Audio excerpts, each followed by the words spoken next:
Oh ini anak-anak mau sekolah kurang ini, malam kurang makan, ini kurang kendaraan, yang dirasakan kurang. Ukurannya apa? Materi. Tapi ketika orang mengatakan saya punya Allah dan Allah segalanya, maka setidaknya beban hidupnya akan berkurang dan semua apa yang akan dicari sesuai dengan kebutuhan. Maka saya kembalikan, kenapa yang pertama yang dilatih adalah sholat, dan itu mutlak bagi seorang perempuan. Karena nanti curhatan terbesar ibu ketika menghadapi tantangan dalam rumah tangga, itu akan banyak persoalan-persoalan yang diringankan oleh Allah ketika ibu optimal dalam sholatnya. Contoh, tuliskan Quran surah ke-12 ayat 85. Ibu kenal Nabi Yakub? Ayah bilang kenal, saya pulang. Nabi Yakub bapaknya siapa? Nabi Yusuf alaihissalam. Ibu masih ingat Nabi Yusuf punya berapa saudara? 12 ya? Baik. Beliau anak yang keberapa? Anak yang ke-11 dari ibu yang ketiga. Adiknya Bunyamin. Secara singkat, Nabi Yusuf kemudian oleh saudara-saudaranya punya persoalan, lalu berpisah dengan keluarga. Tapi yang paling menarik adalah bagaimana ayahnya bisa memendam perasaan berpuluh tahun yang beliau memang tahu ini perilaku anaknya, tapi itu bisa dipendam dan dicurhatkan sepenuh hatinya, dituangkan sepenuh jiwanya. Itu bukan kepada manusia. Bahasa Qurannya innama ashku bathi wa huzni ilallah. Saya kalau punya masalah, kata Nabi Yakub, curhatnya itu ke Allah, dan itu menjadi sanad curhat. Nanti kalau ada lagi belajar dengan saya, kita bikin judul fikih curhat. Itu ada di Quran. Jadi ketika Anda mencurhatkan, kata Nabi Yakub alaihissalam, saya itu kalau curhat langsung sama pemberi solusi. Setiap kali saya curhat, bukan hanya diberi solusi, tapi Allah beri jalan sampai mengangkat derajat. Apa yang dilakukan Nabi Yakub itu? Kapan beliau curhatnya? Saat sholat. Makanya semua nabi, semua rasul, bahkan Sayyidah Maryam itu punya mihrab untuk sholat. Nabi Musa sholat, Quran surah ke-20 ayat ke-14. Nabi Isa sholat, Quran surah ke-19 ayat 31 sampai 33. Nabi Ismail sholat, bahkan minta keluarganya sholat, Quran surah ke-19 ayat 55. Nabi Zakaria saat minta keturunan sama Allah, padahal kata medis gak mungkin punya keturunan. Itu curhatnya saat sholat. Quran surah ketiga ayat 38 sampai 39. Nah, ibu jangan kira pekerjaan tugas di rumah tangga itu akan lebih ringan dibandingkan dengan laki-laki yang bekerja di luar rumah. Belum tentu. Belum tentu itu. Makanya amalan pertama yang dikuatkan, dibimbing oleh Nabi. Kenapa sholat? Karena setiap nanti ibu punya persoalan, maka Allah memberikan dua jalan. Imma memudahkan persoalannya sebelum diterima. Bukan gak punya masalah. Bu, kalau dibanding ibu, masalah saya paling banyak. Karena masalah ibu pun dimintakan saya juga yang menyelesaikannya, kan? Pertanyaan. Itu kalau kita jawab pakai, maaf sekali, pendekatan diri kita sendiri, kemampuan, emosi, intelektual, capek. Apa yang menjadikan itu ringan? Bukan berarti nggak punya masalah. Kadang-kadang Allah ringankan masalahnya sebelum dialaminya. Sehingga masalah yang serupa bagi orang berat, bagi dia ringan, karena diringankan di awal. Ibu bersyukurlah, catat ini kalimat saya. Kalau ibu jaga sholat dengan baik, nanti saya tunjukkan yang pernah saya katakan, minimal 40 rakaat saja. 40 rakaat. Kalau yang sholat fardu berapa? 17 ya. Subuh berapa? 2. Duhur 4, asar 4, maghrib, isya. Ingat rumusnya ya. Itu nomor telepon Allah, koneksinya 24434. Jumlah 17. Sisanya 23 di mana? 12-nya rawatib, oke? 11-nya tahajud. Ibu jaga aja dulu ini yang 40 dan lihat apa yang terjadi setelah konsisten menunaikan itu. Sebulan aja dulu. Sebulan dulu. Lihat apa yang terjadi setelah itu. Maka nanti kalau sudah terkoneksi ke dalam jiwa, sudah enak sholatnya, itu yang disebut dengan khusyuk. Suasananya beda, Bu. Bukan ngejar selesai sholat, tapi menikmati setiap bacaan dan gerakan dalam sholat. Pernah nggak ada masa-masa ketika sholat enak gitu rukunya? Pernah nggak? Sujudnya nikmat, pernah begitu? Itulah khusyuk. Itu kalau ibu sedang mencapai titik itu kemudian sholat dan minta sesuatu, itu tidak ada sekat yang terhijab yang dikabulkan oleh Allah Subhanahu wa taala. Saya beri bocoran. Ada rahasia tapi ini antara kita saja ya siang hari ini. Imam Al-Bukhari itu matanya buta, Bu. Dari usia 4 tahun. Usia 2 tahun ayah meninggal, usia 4 tahun matanya buta permanen. Secara medis nggak mungkin sembuh. Apa yang dilakukan? Singkat saja, Al-Bukhari kecil menghafal Quran, lalu datang ke ibunya, saya ingin belajar hadis. Kata ibunya, cukupkan dengan Quran dulu, nanti kalau kemudian belajar hadis. Pulang berangkat datang ke kamarnya murajaah, ibunya melihat itu, langsung minta kepada Allah masuk ke mihrabnya. Ini rahasia yang ingin saya sampaikan. Mihrab itu tempat khusus yang hanya digunakan untuk ibadah, khususnya sholat. Dan itu bisa mempercepat terkabulnya doa. Dalilnya Quran surah ketiga Ali Imran ayat 37, paling kiri sebelah bawah di pojok. Mihrab bukan hanya di masjid, Bu. Makanya kenapa imam di masjid punya mihrab? Kan imam kalau ngimamin di mihrab kan? Karena imam yang mimpin doa. Kalau imamnya benar, bagus, di mihrab cepat terjawab. Nah, ibu tidak harus ke masjid. Di rumah bikin satu tempat. Kalau ada kamar bagus, kalau nggak ada pun bentangan sejadah aja. Saya dulu saat pulang pertama awal menikah, kita ngontrak dipetakan itu nikmat sekali. Ya, salah satu ibu jangan, saya tuh menikmati dimanapun kita tinggal. Saya awal menikah, Bu, dengan istri itu menikmati satu, ada kasur yang ukuran yang paling kecil apa ya? Yang kalau tidur cuma buat seorang gitu. Ada ya? Ya saya nggak hafal lah pokoknya itu ya. Jadi kalau saya pulang, kemudian istri saya bangun, Bu ya tidur katanya. Ah enggak, saya di lantai aja. Oh enggak katanya, saya gerah, saya yang di lantai. Tapi kami menyempatkan membuat satu hamparan sejadah untuk mihrab. Itu untuk berdoa aja, untuk sholat aja, dikhususkan untuk ibadah. Tidak ada satu pun yang diminta kecuali terjawab. Dan sampai sekarang kita nggak pernah membedakan di mana kita tinggal beraktivitas, tapi dari ujung kepala sampai ujung kaki nyaris tidak pernah beli. Ini saya nggak beli, Bu. Ya, tapi kalau ada yang baru biasanya yang sudah ada saya lepas. Kemarin saya lepas satu, datang 2 peci. Ini nggak beli ini. Sampai ke bawah, sampai ke sendal tuh, nggak beli. Ini kacamata kalau ada model baru tiba-tiba datang, saya nggak tahu dari mana. Ujung kepala sampai ujung kaki. Itu mihrab. Yang mau saya katakan, ibu jangan lihat saya. Allah berikan kesempatan yang sama untuk semua hamba. Curhatkan di situ, ibunda Imam Al-Bukhari masuk ke mihrabnya, sholat 2 rakaat. Memohon kepada Allah supaya disembuhkan mata anaknya, berdoa sampai tertidur. Secara singkat, begitu selesai sholatnya, tertidur dalam doanya, tiba kemudian anaknya mengalami sesuatu yang luar biasa, sedang murajaah surat Qaf, tiba-tiba terbuka matanya, bisa melihat kembali. Jadi ketika ibu sholat dan punya mihrab, jangan dikira itu biasa. Itu yang bisa meringankan suami dalam kesulitan. Ibu siapa yang tahu suami ada yang ganggu di kantornya? Ada yang iseng, ada yang ingin jatuhkan dalam persaingan. Kadang-kadang suami laki-laki, sekretarisnya laki-laki perempuan. Perempuan, ruangan sampingan, ketemu ibu cuma 4 jam, sekretaris dampingi 8 jam. Itu kalau nggak punya filter dalam jiwanya, nggak ada burhan yang ibu titipkan lewat doa, itu nggak mudah. Dari mana ibu bisa pastikan proyek suami itu halal? Dari mana ibu bisa pastikan uang yang dibawa itu benar? Ibu bisa titipkan kepada Allah. Mintakan kebaikan kepada Allah supaya menjaga dalam kebaikan suami ketika bertugas. Itu bisa dilakukan dalam sholat. Ibu sekolahkan anak di SD misalnya. Ibu tungguin atau ibu tinggal?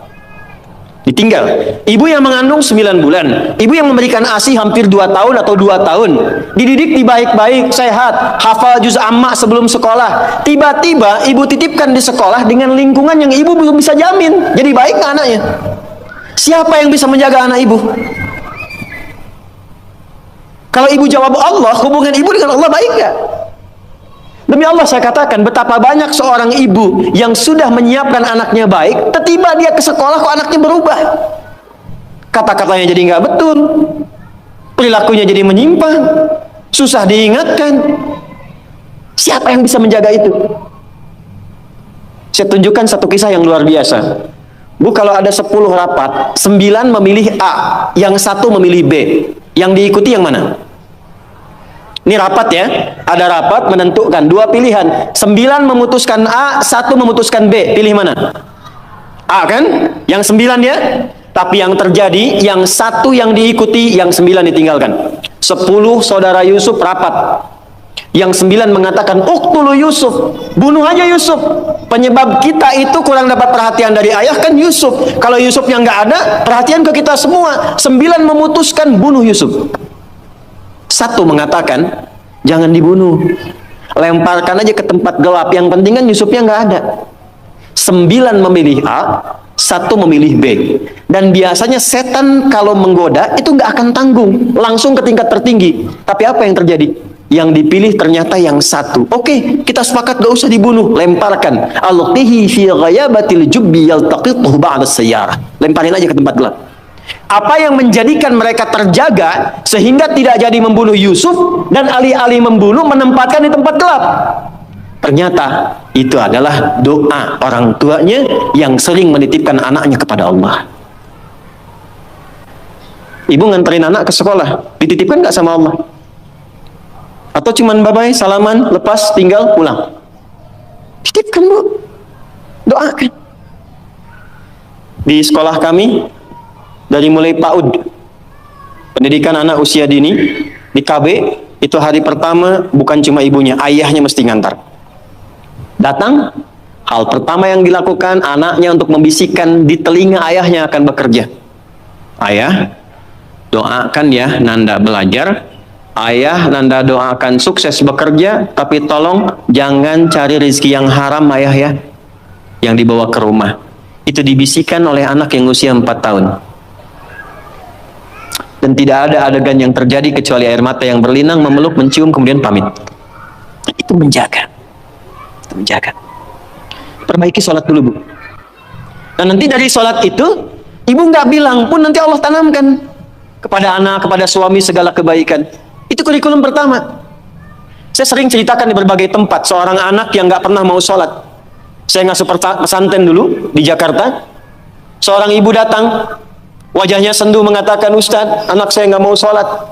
Sekolahnya apa Bu? SMP. Ibu udah ingatkan berkali-kali. Sudah nggak usah diingatkan lagi.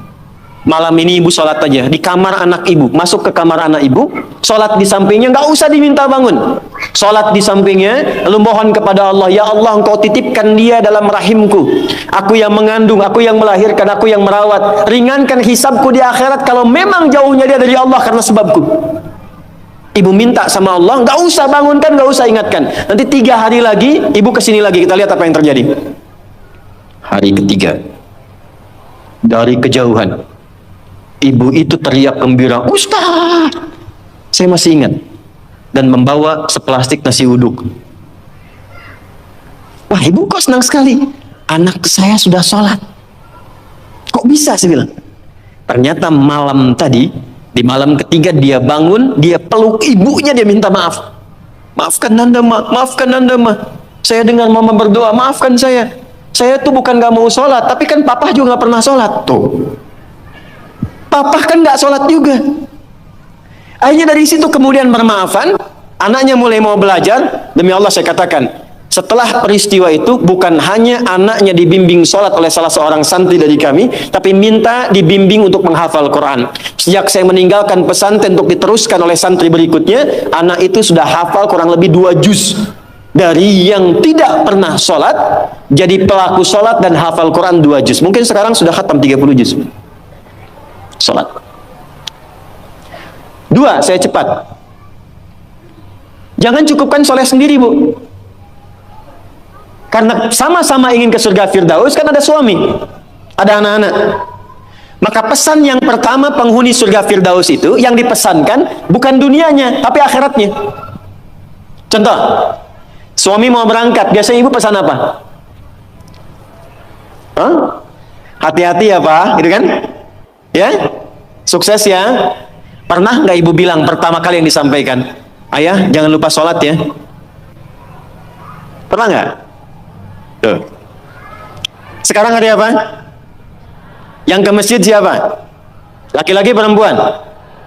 Yang ke masjid suami ibu, yang ke masjid laki-laki. Pernah nggak ibu siapkan pakaiannya?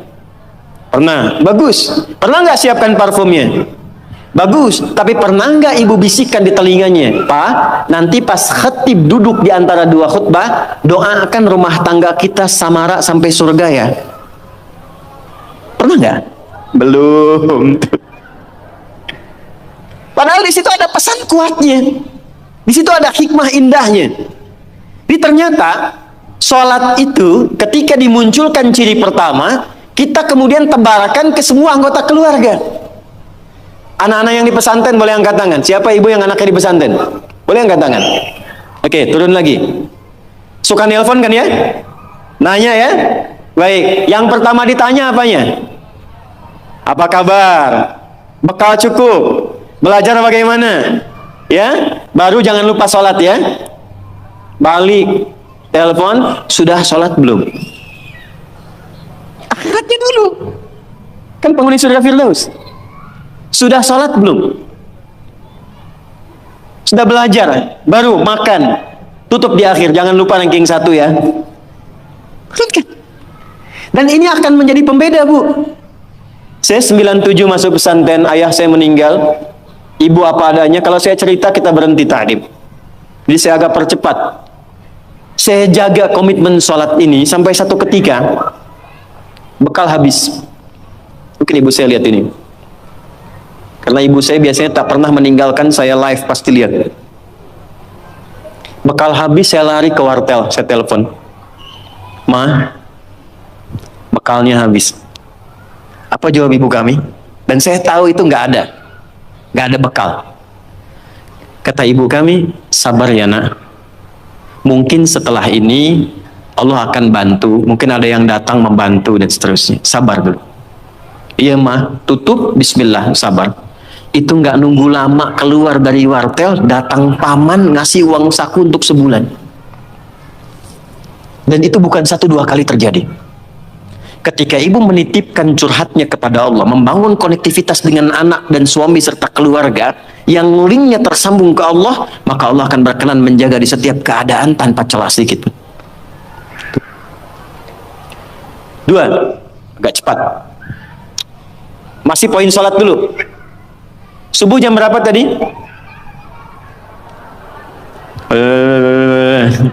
Subuh jam berapa? Ya, paling gampang kan 4:30 gitu kan? 4:30-nya 4:30, 4:33 atau 4:35? 4:35. Baik, zuhur jam berapa? 12:05. 12:02. Terjadi perbedaan pendapat, gak apa-apa, tipis-tipis. Asar jam berapa? 15:20. Maghrib jam berapa? Isya jam berapa? Baik. Baik. Anak-anak sekolah jam berapa?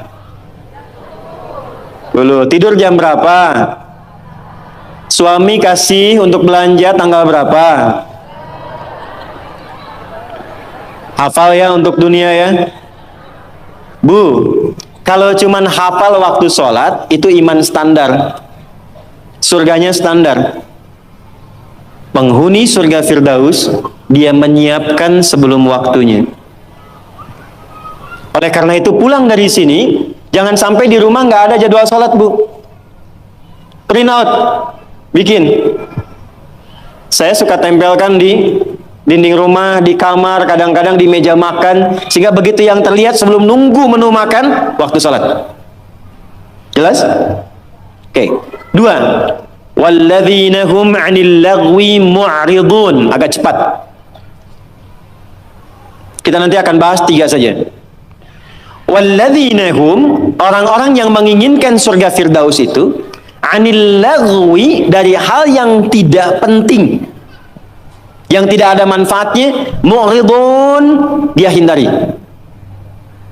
Saya ulang ya. Dari segala hal yang tidak bermanfaat, dia menghindarkan diri dari segala yang tidak penting. Jadi penghuni surga Firdaus itu orientasinya yang bermanfaat saja. Yang penting apa? Kalau ada pertemuan, manfaat gak? Penting gak? Ada kumpul-kumpul, penting gak? Ada pengajian, pengajiannya bermanfaat atau cuman kumpul-kumpul datang saja? Penghuni surga Firdaus, dia petakan semua kegiatannya dalam frame segala yang bermanfaat, segala yang penting saja. Sekarang mulai ibu evaluasi, bawa ke rumah. Dari ujung kepala sampai dengan ujung kaki. Mohon maaf sekali, pelan-pelan. Mohon maaf sekali. Cek ya. Cek. Coba agenda selama ini yang sudah dilakukan. Berapa kali lisan berkata yang tidak baik? Mata melihat yang tidak baik. Ibu punya agenda perkumpulan di mana saja? Anak-anak ditempatkan di tempat ngumpul di mana saja? Cek evaluasi semua, termasuk aktivitas suami, kira-kira bermanfaat nggak untuk kehidupan? Dudukan semua itu, kemudian telaahi dengan baik, bikin kurikulum, maka mulai belajar misalnya ambil target per bulan. Latihan dari lisan dulu. Sepakat semua keluarga, Pak, anak-anak, kita sebulan latihan berkata yang baik-baik ya. Kalau ada nggak sepakat, katakan dengan cara yang baik. Kalau melihat ingin bertutur, katakan dengan cara yang benar. Yang tak bermanfaat, jauhi. Ketemu teman dengan siapa? Suka belajar Al-Arba'in nggak? An-Nawawiyah. Lihat hadis nomor kedua. Ini info dari Umar, kata beliau, bainama nahnu julusun inda Rasulillah. Kami itu kalau duduk-duduk santai, yang dicari itu yang terbaik. Kalau masih ada nabi, nabi yang kami cari. Bayangkan, dalam duduk santai, yang ngobrol santai, yang kadang cerita, itu yang dicari orang baik. Kenapa? Karena orang baik itu kalau canda pun pasti ada manfaatnya. Kalau dia ngobrol ringan pun pasti ada maslahatnya. Sekarang coba, ketika ibu bertemu dengan teman, bikin pengajian, bikin tempat kumpul, kalau ingin masuk ke dalam golongan surga Firdaus, pastikan bukan hanya profesinya. Semua apa yang dikerjakan, nilainya berada pada nilai kebaikan. 3, agak cepat. Walladzina hum lizzakati fa'ilun. Ternyata penghuni surga Firdaus juga gemar berzakat. Gemar apa? Baik, zakat itu berapa persen dari harta? 2,5 minimalnya. Bisa nggak berzakat kalau nggak ada uangnya? Hah? Berarti perintah berzakat sekaligus perintah untuk mencari materi kan? Supaya bisa zakat kan? Makanya dalam Islam nggak dilarang. Silahkan suami mencari nafkah, bekerja, ibu punya bakat bisa jualan. Sayyidah Khadijah jualan nggak? Pedagang nggak? Sukses nggak? Bukan cuma sukses, sangat sukses. Hasilnya luar biasa. Nanti kita cerita. Tapi yang ingin saya katakan, ibu kalau sekarang bikin hijab fest misalnya, ada yang bikin kerudung, bikin kue, bikin macam-macam, itu nggak dilarang, silahkan. Sepanjang tidak mengabaikan tugas pokok yang ada di rumah yang melekat kepada ibu. Silahkan. Tapi niatkan tujuannya untuk apa? Niatkan tujuannya untuk mengabdi kepada Allah supaya bisa zakat. Ini saya tanya nih, ini yang di luar nih banyak yang jual hijab dan sebagainya, termasuk teman-teman yang mungkin punya kreativitas. Ada yang di makanan, ada yang di macam-macam. Saya mau tanya, itu berdagang itu supaya untung atau supaya ibadah? Hah? Untung nggak dilarang, tapi kalau supaya untung masih dunia. Kalau ibu, ini saya kasih rumus ya, ibu meniatkan aktivitas dagangnya, niaganya, itu diniatkan sebagai ibadah untuk memenuhi zakat saja, maka yang paling dahsyat, Allah akan percepat kemampuan untuk mendapatkan itu. Karena hadisnya jelas, innamal a'malu biapa? Niat. Begitu niatnya untuk zakat, dapat tuh. Ya Allah, saya sudah sholat maksimal, saya sudah berdoa, mohon selama hidup ya Allah berikan kesempatan untuk zakat. Gak usah banyak-banyak ya Allah, 25 juta aja supaya bisa zakat. Zakat berapa persen? Begitu ibu minta 25 juta, Allah kasih 1 miliar. Kan 2,5% dari 1 miliar berapa? Jadi betapa orang penghuni surga Firdaus itu semua yang dilihat itu pakai iman. Jadi semua yang dikerjakan, maaf ya, bekerjanya karena iman itu ibadah, berdagangnya supaya bisa zakat, sekolahnya supaya pintar, dengan pintar bisa mendekat kepada Allah. Ini adik-adik yang kuliah di sini. Anda kuliah supaya dapat ijazah, dapat nilai, atau karena Allah? Itu ada babnya sendiri. Terakhir, kita gabungkan ketiganya. Saya ulang, kita gabungkan ketiganya. Uang sudah dapat. Awas ya, ini untuk pribadi dulu. dibawa ke rumah. Ibu olah. Biasanya harta suami pun kan diberikan juga ke ibu ya. Sehingga ada adigio mengatakan, harta saya, harta suami, harta. Oke, sekarang bawa Bu, pelan-pelan ya. Mohon maaf nanti dengan kata-kata saya ini, karena kita akan mencoba menata lebih baik. Dan jangan mengecilkan orang lain. Ibu bawa pulang ke rumah. Maka kebutuhan pokok pertama kan untuk pemenuhan kebutuhan dalam kehidupan rumah tangga. Tarik ke pribadi. Satu, untuk pakaian misalnya. Karena kita sekarang menaikkan level seperti Sayyidah Khadijah, berpakaian yang bukan hanya pantas, tapi Allah sukai dan menjadi support untuk suami. Maka perhatikan pakaiannya. Apakah cara berpakaiannya dan koleksi pakaian yang sudah dikumpulkan itu betul-betul menunjukkan pakaian yang disenangi oleh Allah? Contoh, perempuan berjilbab atau tidak? Saya ulang, berjilbab atau tidak syariatnya? Yang sudah berjilbab, pertahankan. Yang belum kita bantu, doakan, terangkan tentang keutamaan, keistimewaan jilbab. Saya berikan rahasia besar di sini karena ini tentang hijab face. Ternyata, saking pentingnya jilbab itu, bukan hanya di dunia, di alam kubur pun ketika meninggal, kain kafan perempuan ditambah satu. Yang laki-laki nggak punya. Apa itu? Kerudungnya. Saking pentingnya. Jadi ketika dalam kehidupan dunianya pun misalnya belum mengenakan sepenuhnya, itu saat pulangnya mesti dipakaikan kerudungnya dalam kafannya. Sebetulnya apa fungsi jilbab itu? Yuk, kita tarik dulu pelan-pelan. Buka Quran surah ke-33 Al-Ahzab ayat 59. Nanti setelah itu saya tarik kepada suami untuk bersupport. Surah ke-33 Al-Ahzab ayat 59. Ada ayatnya, ya ayyuhan nabiyyu qul li azwajika wa banatika wa nisa'il mu'minin, ada yudnina min jalabibihinna dzalika adna an yu'rafna fala yu'dzain. Ada? Asalnya Bu, sebelum ayat ini turun, itu masih ada yang berkerudung, masih ada yang tidak berjilbab, biasa saja. Tapi tiba-tiba ada kejadian. Perempuan muslimah malam-malam ingin ke toilet, diganggu oleh preman-preman Madinah dari Yahudi. Maka dilaporkan kepada Nabi, turun ayat ini. Maka Allah sampaikan, ya ayyuhan nabi, wahai Nabi, kulli azwajika, mulai hari ini sampaikan pada semua istrimu, wa banatika, anak perempuanmu, dan nisa'il mu'minin, bukan cuman perempuan, nisa'il mu'minin, perempuan-perempuan yang memang merasa punya iman, yang yakin dengan anugerah Allah. Yudnina min jalabibihinna, mulai detik ini kenakan jilbab oleh mereka. Dzalika adna an yu'rafna, maka ketika jilbab dikenakan, aku akan perhatikan sebagai identitas untuknya. Di identitas ibu sebagai perempuan di hadapan Allah itu, salah satunya ketika ibu mengenakan jilbab yang dikenakan itu dengan model apapun. Tapi belum berhenti ayatnya, belum berhenti. Perhatikan kalimatnya. Asa ayyurafna, maka ketika dia kenakan jilbab itu, semua mesti kenali dialah perempuan yang beriman. Fala yu'zain, dan setiap laki-laki yang beriman mesti punya komitmen melindungi dan menjaganya.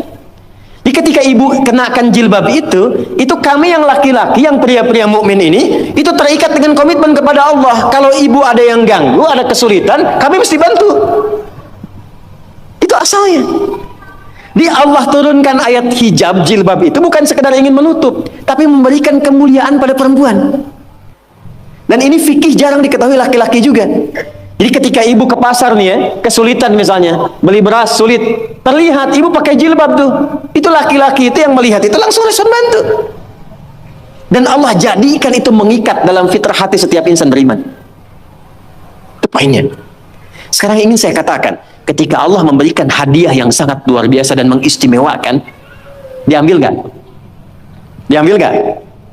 Maka perhatikan, kalau di era Sayyidah Khadijah hasil niaganya diserahkan untuk dakwah Nabi, maka di era kita dibalik, apa yang dihasilkan oleh suami diolah oleh istri perempuan, ada pendapatan dari istri dikumpulkan, coba dari situ kreasikan untuk membeli atau mendapatkan sesuatu yang Allah sukai. Punya anak perempuan, apa yang Allah sukai dari perempuan ini? Ibu kalau nggak percaya silakan ya, kasih makanan yang halal, kasih pakaian yang paling benar, nanti cek, masukkan dia ke sekolah Quran. Demi Allah saya katakan, tidak tunggu lama, dia akan cepat mendapatkan hafalan Qurannya. Karena ibu menyiapkan dia untuk mendapatkan kalam Allah dengan penampilan yang Allah sukai. Jelas? Oke. 4, sekarang kita masuk kurikulumnya. Apa kebiasaan Sayyidah Khadijah? Yang pertama, beliau menyempurnakan tugas di rumah tangga yang tidak membebani Nabi ketika pulang. Saya ulang, beliau menyempurnakan tugas di rumah tangga yang tidak membebani Nabi ketika pulang. Bu, kita menghargai semua perkembangan pengetahuan, teknologi, peradaban, dan sebagainya. Tapi ibu jangan sampai lemah dalam satu hal ini. Demi Allah saya katakan, apresiasi tertinggi dari Allah kepada seorang perempuan yang telah berumah tangga, ternyata bukan profesi dunianya. Tapi ketika ibu bisa optimal menjadi seorang ibu dengan semua tugasnya. Kalau belum menikah, jadi seorang anak dengan tugasnya. Kalau menikah belum punya anak, jadi seorang istri dengan tugasnya. Nanti saya turutkan hadis-hadisnya. Jadi ibu itu ke surga, maaf ya, kalau nanti masuk dengan izin Allah misalnya, tingkat tertingginya itu bukan karena misalnya aktif mendampingi kegiatan di luar. Bukan karena aktif punya kegiatan banyak dengan teman-teman, bukan. Yang paling utama itu di rumah, anak bagaimana? Sehingga ketika suami pulang, dia membawa satu hasil dari kegiatannya, dalam lelahnya dia menikmati candanya yang telah menyelesaikannya istrinya. Itu bu, setiap apa yang dikerjakan kalau benar demikian, perhatikan hadisnya di At-Tirmidzi. Idza shallatil mar'atu shalataha wa shamat shamaha wa hafizat farjaha qila laha yaumal qiyamati udkhulil jannata min haitsu syi'ti. Kalau ada seorang perempuan enggak pernah salat sunnah, cuma salat fardu saja. Enggak pernah puasa sunnah, puasanya Ramadan saja. Dia menaati pada suaminya, menjaga kehormatan keluarganya. Dia menempatkan tugas di rumah sebagai tugas utamanya. Maka apa yang terjadi? Qila laha yaumal qiyamati, dikatakan kepada perempuan ini saat kembali kepada Allah di yaumil hisab, udkhulil jannata min haitsu syi'ti. Cepat langsung masuk surga dari pintu mana saja yang kamu kehendaki. Enggak ada hisab. Sekarang ibu nggak dilarang, silakan. Pengajian banyakin, optimalkan. Tapi dengan pengajian itu balik bawa ilmunya kepada anak. Kalau perlu aja. Kegiatan di luar silahkan. Tapi jangan sampai, maaf, ibu aktif di luar, tapi anak ibu dititipkan pada orang lain. Sehingga dia mendapatkan karakter dari perawatnya, bukan dari ibunya. Jadi wajar kalau dia nggak kenal ibunya. Wajar kalau nggak akrab. Wajar kalau dia mencari jati diri di luar. Karena dia nggak kenal ibunya. Nanti kalau saya dengan ayah, saya bicara fikih ayah. Sehebat-hebatnya ayah, sesibuk-sibuknya di luar, itu di Quran selalu dialognya anak dengan ayah, nggak pernah dengan ibu. Ibu pernah dengar misalnya ada dialog ibu dengan anak di Quran? Nggak ada. Selalu ayah, anak. Kenapa? Karena fungsi ibu itu sudah di rumah yang paling utamanya. Maksud fungsi di rumah itu adalah capaian dengan anaknya optimal, kasih sayangnya, curhatnya diterima, perawatannya, candanya. Kenapa banyak dialog dengan ayah di Quran? Karena ayah kesibukan banyak di luar, jangan sampai karena sibuknya itu lupa dengan keluarga di rumah. Karena ternyata yang ditunggu anak itu adalah sosok orang tuanya. Nah sekarang sudah ayahnya sibuk, ibu ikutan sibuk. Apakah salah? Tidak. Salah itu ketika ibunya sibuk, anaknya tidak mendapatkan orang tuanya. Itu problemnya. Dan itu banyak ditemukan sekarang. Ibu silahkan, mau sebanyak apa sih mau dikumpulkan? Bangga kalau statusnya bisa diupdate. Bangga kalau sudah banyak penampilan bisa dirubah. Ibu nggak khawatir kalau anaknya mencari perhatian di luar. Ibu nggak pernah bahkan sempat menyapanya. Cuman ketemu, berangkat, tidur, ketemu lagi. Lalu apa yang mau dicari dari apa yang dikumpulkan itu?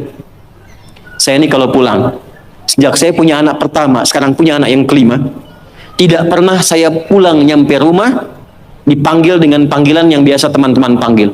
Ustadz, Kiai, Syekh. Nggak pernah saya pulang datang rumah, Kiai, nggak ada. Ustadz. Dari dulu anak saya, ketika saya pulang datang, dia tunggu, bahkan ada yang nunggu sampai jam 11 malam. Anak usia 3-4 tahun nunggu sampai jam 10, jam 11. Buya, kapan pulang? Saya kalau kemanapun ada tas, Bu, yang saya bawa. Di dalamnya ada hasil karya anak kami yang paling kecil. Dia gambar-gambar lama, kasih love. Kemudian kasih kayak orang-orang yang dia gambar. Dia tuliskan, minta tolong kepada kakaknya nomor 2 yang perempuan, tuliskan, I love you Buya. Dan dia cuma tunggu ayahnya. Yang dia pengen bapaknya. Jadi begitu pulang ke rumah, dia tunggu, dibuka pintunya, Buya. Gak pernah dia panggil Ustaz gitu. Gak ada. Ya, main kuda-kudaan yuk. Ya udah jadi kuda kita jam 11 malam. Tapi itu yang indah. Dan itu sesuatu yang sangat luar biasa. Nah, Sayyidah Khadijah itu sebelum Nabi pulang itu sudah khatam. Makanya kita belum pernah dengar kan kisah cerita Fatimah merewelkan Nabi. Emang enggak? Umi Kulsum merepotkan Nabi? Enggak ada. Dan selalu silent kisahnya. Pulang ke rumah itu selalu kisah di rumah itu tenang. Enggak ada satupun bab problem rumah tangga Nabi dengan anak. Enggak ada. Siapa perannya? Sayyidah Khadijah, karena beliau mengerti optimalnya harus dari beliau, sehingga ketika suami pulang nggak ada diskusi beban lagi yang bertambah untuknya. Silahkan punya aktivitas di luar rumah, tapi ibu akan dimuliakan sebagai seorang ibu, anak dan istri ketika pulang kembali ke akhirat lah. Itu satu. 2, saya agak cepat sekali. Yang pertama prioritas keluarga, Bu, anak, untuk ibu ya. Selanjutnya harta. Mohon maaf sebesar-besarnya. Sayyidah Khadijah walaupun mendapatkan penghasilan dari aktivitas dagangnya, tidak pernah menjadikan bagian harta beliau hanya untuk dikuasai bagi pribadinya. Dan gak pernah ada perjanjian pranikah misalnya. Ya Muhammad SAW, saya nikah punya harta segini ya. Kalau nanti ada kejadian ini jangan diambil ya, gak pernah.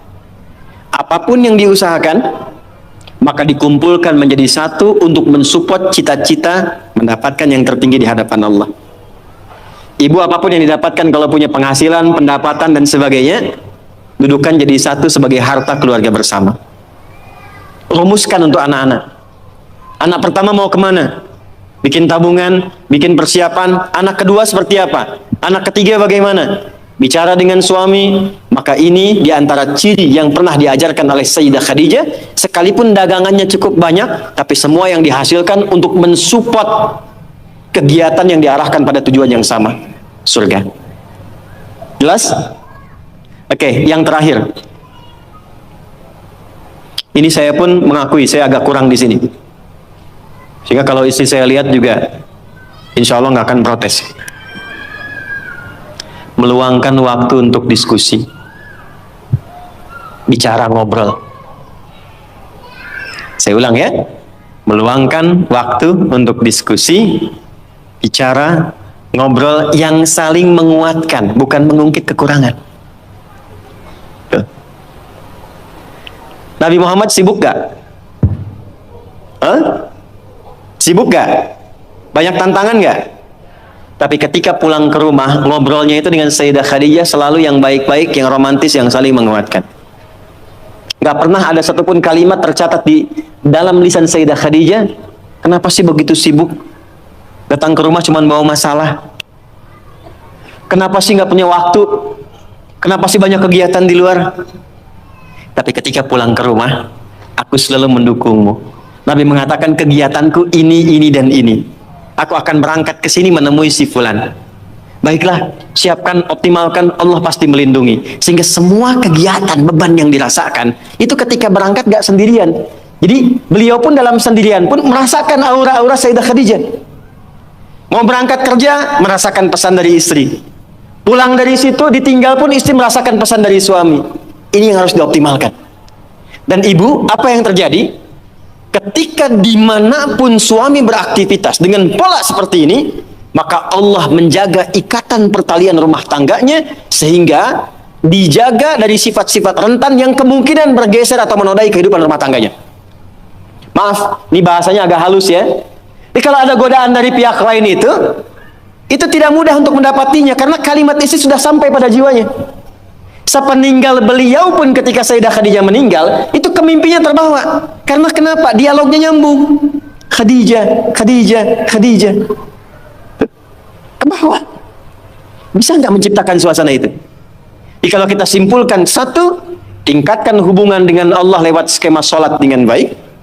Yang kedua, jadi ibu yang paripurna yang memperhatikan keadaan anak, keluarga dengan sempurna. Sekalipun ada aktivitas di luar, pastikan yang di dalam baik dulu. Yang ketiga, pintu dialog yang dibuka untuk saling menguatkan dengan pasangan. Itu terjaga, itu optimal, istiqomah aja buat tiga itu sampai dengan meninggal. Maka silahkan tunggu panggilan pulang. Ya ayyatuhan nafsul mutmainnah, irji'i ila rabbiki radiyatan mardiyah, fadkhuli fi ibadi wadkhuli jannati. Baik, saya akhiri ke ujungnya. Saya berikan waktu nanti 10 menit kalau ada yang ingin bertanya apa saja, karena ini saya terakhir kali untuk membimbing di sini. Bu, izin ya, maaf, ini bagian terakhirnya. Sayyidah Khadijah tuh nggak sendirian. Beliau punya partner, teman dialog. Kalau bisa cari teman-teman yang baik, saling mengingatkan. Ya, bikin saf yang baik, saling menguatkan, saling mengingatkan pada yang dicintai oleh Allah Subhanahu wa taala. Jadi, saya simpulkan 3, sholat jaga. Yang kedua, kondisi di rumah dijaga dengan baik. Pastikan semua apa yang dicintai oleh Allah itu yang kita gunakan, perangkat, pakaian, makanan yang masuk, tugas yang paling optimal. Dan yang ketiga, selalu punya visi ke depan yang baik yang didialogkan untuk dengan suaminya masing-masing. Maaf, ibu sekarang yang punya anak-anak, segera siapkan anak itu ke depan mau jadi apa. Ibu yang rencanakan, itu Sayyidah Khadijah begitu. Ya, ini si anak nomor 1 ahli apa, kedua apa, ketiga apa, dialog dengan suami, terangkan kepada anak, ajak jalan ke tempat-tempat itu untuk motivasi. Itu poinnya. Kalau ini dilakukan sampai akhir kehidupan, mudah-mudahan dalam nuansa yang singkat ini Allah berikan keberkahan pada kita semua insyaallah. Baik, paham? Jelas? Ada pertanyaan silakan. Cepat saja, 1. Ya, boleh 1 dulu, silakan. Cepat saja. Boleh pinjam mic-nya? Ya, 1. Boleh terkait dengan tema atau di luar topik, boleh dengan cepat. Bismillahirrahmanirrahim. Izin bertanya Ustadz, terkait seorang muslimah yang memang dia belum menikah, nah ingin menjaga ifah dan izahnya Ustadz, terus melihat juga zaman sekarang yang semakin canggih, maju melesat dengan cepat, sehingga emang kadang susah gitu mengimbangi, apalagi seorang muslimah yang sering dia teh ke bawah-bawah dengan lingkungannya yang nggak baik gitu. Ustadz, bagaimana cara mengimbangi kita agar di samping kita bisa menjaga ifah dan izah, kita juga dapat melatih kreativitas kita untuk mengikuti perkembangan zaman. Ustaz, terima kasih. Saya jawab dulu. Yang pertama begini, saya bacakan dulu hadis Nabi Sallallahu Alaihi Wasallam. La taqumus sa'atu, dalam perjalanan waktu nanti akan ditemukan suasana. Pertama, taqarubuz zaman, waktu semakin cepat berlalu. Jadi setahun kayak sebulan, sebulan kayak sepekan, sepekan kayak sehari, dan sehari cepat sekali sekilatan waktu. Terasa nggak sekarang? Kayaknya baru kemarin, sekarang ketemu lagi kan? Oke, teruskan. Taqarubul aswaq, pasar mudah diakses. Terjadi percepatan digitalisasi. Dulu berangkat ke pasar pakai angkot, gitu kan? Kemudian turun beli sesuatu. Sekarang klik datang ya. Di masa-masa itu akan terjadi seperti apa yang Anda sampaikan. Kata Nabi, tantashirul fitan, godaannya makin banyak. Fitan itu jama dari fitnah, dari pergaulan, dari perpecahan, dari hoax, dari polarisasi. Yantashirul kadzib, banyak manipulasi. Maka dalam suasana itu apa yang Nabi bimbing kepada kita untuk menjaga dalam kebaikan? 1, pilih teman-teman terbaik. Suhbatus salihin. Kalau di perempuan, suhbatus solihat. Pertama bagaimana? Misal, lihat apa yang sekarang porsinya kita kerjakan. Anda sebagai mahasiswi misalnya, ketika berangkat cari teman-teman yang baik, yang kira-kira mendekatkan kepada Allah. pintar, soleh, baik, bisa punya visi yang sama-sama yang baik. Sehingga apa? Dengan teman-teman yang baik ini, maka jika kumpulannya ada, minimal dia akan saling menjaga. Maka Imam Nawawi menulis satu kitab, isinya 1896 hadis tentang petunjuk menemukan orang-orang yang baik. Dikenal dengan nama Riyadus Shalihin. Oke? Di Riyadus Shalihin ini yang pertama, beliau mengajarkan satu, maka setiap kita mesti punya visi dulu, program yang kita jaga. Contoh, misalnya Anda ingin jadi apa nih untuk yang Anda jaga, Anda banggakan di hadapan Allah sampai pulang. Misal, saya mau pulang kepada Allah dengan kebanggaan rutin tahajud. Saya mau pulang kepada Allah dengan kebanggaan sebagai ahli Quran. Saya pengen pulang kepada Allah dengan kebanggaan misalnya ahli sedekah. Maka dari sini bikin program. Siapkan. Saya sambil kuliah menghafal Quran. Saat akan dieksekusi, cari teman yang baik. Identifikasi siapa teman-teman yang kira-kira bisa diajak separtner dengan program yang Anda siapkan. Maka ketika Anda temukan itu, ngobrol, jadikan satu, ikuti bareng-bareng, bikin schedule dalam keseharian. Saling mengingatkan. Bikin grup misalnya, bisa tahajud sama-sama, saling mengingatkan, bisa telepon saling setoran, ketemu misalnya di tempat yang sama, yang dibicarakan dalam kebaikan, konsisten dengan itu semua. 3, ketika terfikir akan berbuat yang menyimpang, maka kata para ulama, bayangkan seketika akan diwafatkan. Contoh, ada pergaulan yang tidak bagus, diajak ke tempat yang kurang baik. Ketika akan Anda hadir ke tempat itu, bayangkan seketika Anda diwafatkan oleh Allah Subhanahu wa taala. Maka kalau kita bisa keluarkan, punya kurikulum, programnya disiapkan, punya teman yang baik, niatnya diperbaiki, dan terjaga dari maksiat, insya Allah dengan konsistensi seperti ini, itu akan terjaga dan tidak akan terpengaruh dalam setiap perkembangan zaman. Tahu ikan di laut ya? Warnanya banyak kan? Tapi tidak pernah asin kan? Kenapa? Karena dia punya prinsip dalam beraktivitas. Maka dimanapun Anda beraktivitas, kalau Anda punya prinsip sebagai seorang muslimah, punya capaian target yang harus diraih, dijaga dengan teman-teman yang baik, maka insya Allah saya kira semua akan saling mengingatkan dan tidak menjaga Anda sendirian terombang-ambing dalam keburukan. Jelas ya? Wallahu ta'ala a'lam bissawab. Silakan. Agak cepat. Saya dengar, ya. Bismillahirrahmanirrahim. Assalamualaikum warahmatullahi wabarakatuh. Waalaikumsalam. Pertama-tama izinkan saya mengucapkan alhamdulillah. Baik. Karena pada akhirnya saya bisa menanyakan ini langsung dengan Pak Ustadz Gurundat. Baik, terima kasih. Saya di November, maaf ini urusan pribadi ya. Di November 2002 saya di izin Bu, Iya, pribadinya untuk Ibu atau boleh orang dengar? saya sepribadi. Kalau pribadi yang kira-kira kalau orang dengar menjadi kurang bagus, nanti Ibu boleh sampaikan terpisah. Enggak apa-apa. Baik ya, saya beri sesi nanti supaya Ibu bisa sampaikan terpisah setelah ini. Baik ya? Terima kasih. Boleh ya? Ya, silakan ke belakang. Salam. Assalamualaikum Ustadz. Salam. Ana min Malang fil hakikoh ana uridu adhaba ila Misra wa asta'adda darusna ma sadiqatina fil Misra sanatain walakin qadarullah fi akhirih ijaz syahadati roba ala sanatain summa Ustadz akhirih ana darastu fil jami'ah Funnun summa sami'tu qala sadiqi ya Ustadz hadani shalah as-soal yakni limada jika sholat bisa merubah kehidupan seseorang, lantas mengapa? Mohon maaf ibu-ibu, ini pertanyaan teman-teman saya. Lantas kenapa seorang mungkin marbot atau tamirul masjid la ghaniyun ya Ustadz? Hada sya'urtu bil huzn wa hada soal yubtiluni bakam tulisannya kadalik wa ana mutawatir la astati ajib hada soal kadalik Ustaz. Alhamdulillah. طيب بعد من كنا تريدنا أن تسألنا باللغة العربية فلا بأس. Syukran Ustaz. عفوا. So you can ask me with any languages that you want to speak. If you want to ask with English, okay, inshallah. Even in Arabic, inshallah, I will answer. Even in Japanese, watashi wa Indonesian wa desu. Even in France, bonjour, comment ça va? Ça va bien. Even in Tagalog, komasta ka mabuti? Even in Bangladeshi, kamu naso baluashi? Ini beliau tanya, singkatnya begini.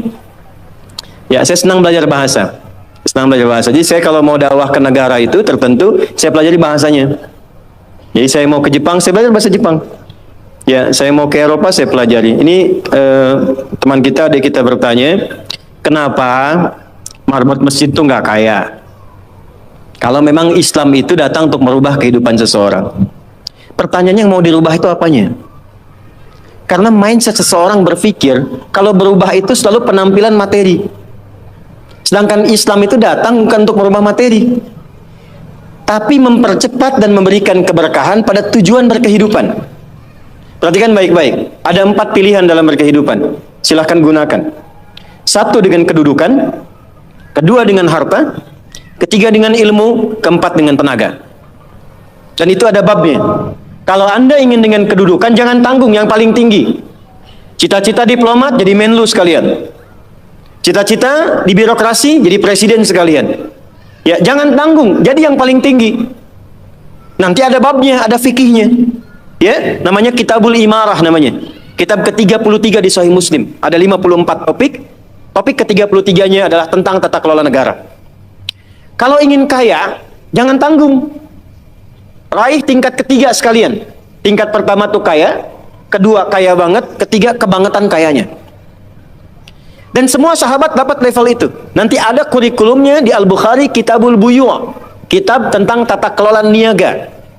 Tidak pernah ada sahabat Nabi, kemudian tabi'in dan generasi setelah itu yang mengamalkan bisnis dengan metode itu. Tidak pernah mereka berdagang dan kembali modal, nggak ada.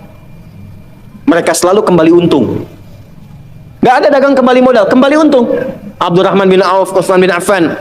Yang pertama tadi Amr bin As, Umar bin Khattab dan sebagainya. 3, ilmu. Ilmu jangan tanggung, jadi pakar di bidangnya. Utsman lihat, oke, yang di birokrasi Amr, saya di harta. Tapi Ali melihat, Utsman sudah ngambil harta, Amr sudah ngambil kedudukan, saya pilih ilmu, passion saya di ilmu. Maka yang diperdalam ngaji. Abu Hurairah ikut, Salman ikut. Jadi kebanggaannya itu bukan ketika kaya, tapi ketika dia punya ilmu yang bertambah. Dan itu yang dia bawa bekalnya menghadap Allah. Kemudian yang paling menarik, ilmu sudah diambil oleh Ali bin Abi Thalib, Abu Hurairah. Harta diambil passionnya oleh Utsman. Kedudukan diambil oleh siapa? Umar bin Khattab. Ya, kemudian Amr bin As. Maka Bilal melihat dari 4 ini tinggal 1, tenaga. Maka beliau dedikasikan hidupnya untuk mencari ridha Allah yang merubah hidupnya dengan tenaganya. Dengan tenaganya. Maka yang dipakai azan. Allahu Akbar, Allahu Akbar. Selesai azan, Nabi langsung komen. Bilal langsung like, sahabat langsung share. Dan kita subscribe sekarang. Apa komen Nabi? Aku dengar suara terumpah kaki Bilal di surga. Bilal ketika mendengar itu, dan aja udah komen saya ke surga. Ngapain lagi saya kerja harta seperti Utsman? Secukupnya yang ada, yang penting saya jaga, meninggal masuk surga. Itu fikihnya. Maka dari sini muncul fikih marbot.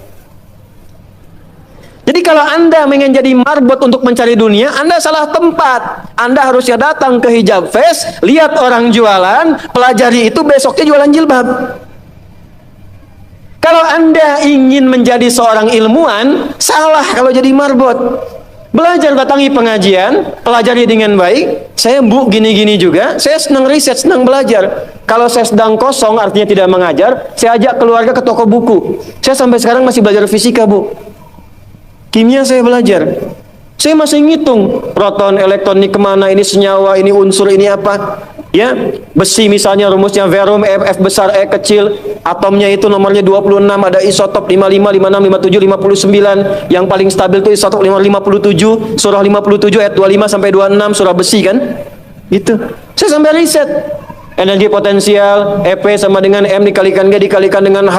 Kalau potensi kita bagus jadi kinetik, setengah M dikalikan V kuadrat. Gabungkan EP kemudian dengan EK menjadi energi mekanik, dipakai kemana aja. Karena passion saya di pengetahuan. Jadi kalau ditanya saya nyambung. Saya cuma nggak bisa main lato-lato aja. Orang tanya saya hukum musik, saya nggak semudah lisan mengatakan halal, haram, tidak. Saya riset Bu. Sampai ke notasinya, apa jenis musik, apa karakternya, dari syair sampai ke sekarang, sampai ke notasi. Itu saya pelajari.